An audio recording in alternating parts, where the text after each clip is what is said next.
Bismillahirrahmanirrahim. Wa fi riwayatin sareng eta tetep dina hiji riwayat annahu ari lapad annahu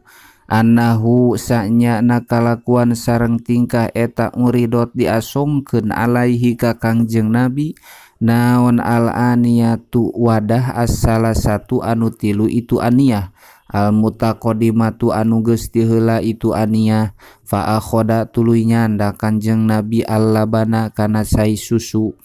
pasawwaba tuluy ngabenerkeun saha Jibrilu malaikat Jibril fa'lahu kana pada melanana Kanjeng Nabi kama sapertikeun perkara taqaddama anu geus kaliwat itu ma Wakola sareng ngadauh itu Jibril kama sapertikeun perkara pi riwayatin anu tetep itu emak dina hiji riwayat hadihil fitratu lapad hadihil fitratu ari ilaban eta ieu syariatna agama Islam alati anu anta ari anjeun eta alaiha netepan dina itu lati wa ummatuka sareng umat anjeun sumarupi'a tuluy diangkatkeun Kangjeng Nabi ila sidratil muntaha ka sidratil muntaha wa ilaiha sareng ka itu sidratil muntaha yantahi paragat naon ma perkara ya ruju anu naik itu ma minal ardi ti bumi fayuk badu tuluy dikumpulkeun itu ma minha tina itu sidratil muntaha wa ilaiha sareng kana itu sidratil muntaha yantahi paragat naon ma perkara yahbitu anu turun itu ma min fauku ti luhureun itu sidratil muntaha payu kebadu tuluy dikumpulkeun itu ma minha dina itu sidratil muntaha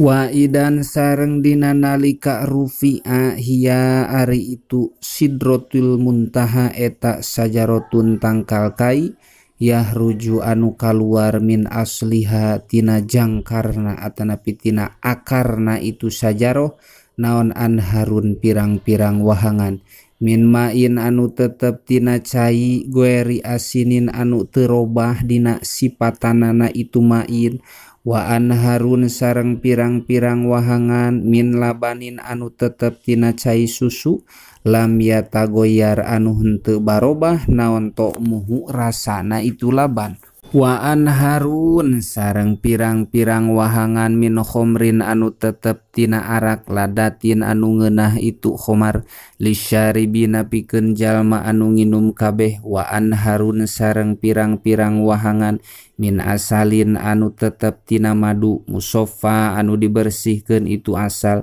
yasiru anu berjalan saha arrokibu jalma anu tumpak kuda fidiliha dina iuh-iuhna itu sidratil muntaha sabaina dina 70 aman tina arah-arah tahun layak atau halna teu ngambah itu rokibha dina itu dhilli wa idan sareng dina nalika yasiru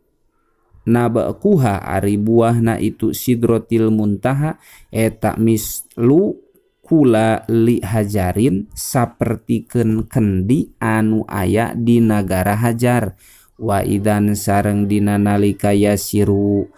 warokuha sareng ari dauna itu sidratil muntaha eta kaadanil filati sapertikeun ceuli na gajah takadu ampir naon al warokotu daun eta tugeti nutupan itu waroko hadihil ummata ka ieu umat wa pi riwayatin sareng eta tetep dina hiji riwayat al warokotu ari lapad al warokotu ari dauna minha anu tetep tina itu sajaroh eta tadilu ngiuhan itu waroko al khalaiko ka pirang-pirang makhluk ala kuli warokotin eta tetep dina saban-saban daun fiha anu tetep dina itu sajaroh malakun ari malaikat Fagosi tuluy nutupan ha kana itu Sidratul Muntaha naon alwanun pirang-pirang rupa layudro anu teu dikanyahokeun naon ma ari perkara eta hiya itu alwan falama gosia mangka samang-samangsa Palama gosia mangka samang-samangsa nutupan ha kana itu Sidratil Muntaha min amrillah nyatana parentahna Gusti Allah naon ma perkara gosia anu nutupan itu maha kana itu Sidratil Muntaha tagoyarot mangka barobah itu Sidratil Muntaha wa fi riwayatin sareng eta tetep dina hiji riwayat tahawalat ari lapan tahawalat pindah rupa itu Sidratil Muntaha yakutan kana jadi inten yakut wa zabarzudan sareng jadi zabarzud pamayastati mangka henteu aya anu mampu saha ahadun saurang oge ayun ita kana nyipatan Ayun ita kana nyipatan itu ahadha kana itu Sidratil Muntaha min husniha karena alusna itu Sidratil Muntaha fiha eta tetep dina itu Sidratul Muntaha firosun ari amparan min dahabin anu tetep tina emas wa idan wallahu alam bisawab.